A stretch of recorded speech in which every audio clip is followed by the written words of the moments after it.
आज महाराष्ट्रामध्ये सगळीकडे आनंद आणि उत्साह पाहायला मिळतोय, कारण घरोघरी आता बाप्पाचं आगमन झालंय। तसाच आनंद आता अभिनेता सुशांत शेलार यांच्याही घरी पाहायला मिळतोय। वाजत गाजत बाप्पाचं आगमन सुशांत शेलार यांच्या घरीही झालंय। या निमित्तानं सुशांत यांच्याशी बातचीत केली आहे आमचे प्रतिनिधी श्रेयस सावंत यांनी। बघूया।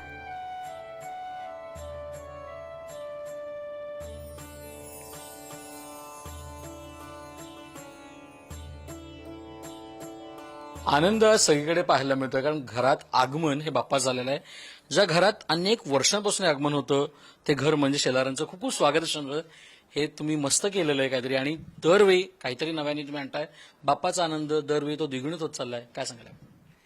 बाप्पाचा आनंद आणि बाप्पा आल्यानंतर जो अत्यानंद होतो तो वर्षोनुवर्ष वाढतच चाललेला आहे। आणि त्याच्या कृपा आशीर्वादाने सजावट म्हणा किंवा तयारी म्हणा तो खूप छान पद्धतीने करून घेतो। तर ती सगळी मजा आहे, उत्साह आहे।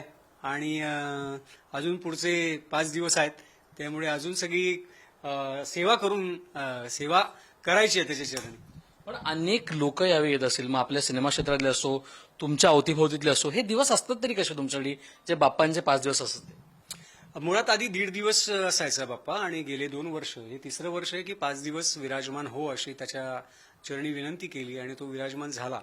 तर 5 दिवस सगळे मित्रमंडळी येतात, नातेवाईक येतात, सो उत्साहाचं वातावरण असतं। महाराष्ट्राची परंपरा आहे एकमेकाच्या घरी जाणं, वादविवाद बाजूला ठेवून ते बाप्पासाठी एकत्र येताना दिसत आहेत। हे चित्र महाराष्ट्र राजकारणाचं दिसलं पाहिजे, जे दिसतंय आता तुम्हाला वाटतंय का? पण वर्षानुवर्ष महाराष्ट्राची ही परंपरा सुरू राहिलेली आहे, आणि मला खात्री आहे तीच परंपरा आणि ह्या आपल्या ज्या संस्कृती आहे याचं जतन करण्याचं काम महाराष्ट्रातले सगळेच नेते मंडळी करतात। श्रीकांत सोबत श्रेयस सावंत, पुढारी न्यूज, मुंबई।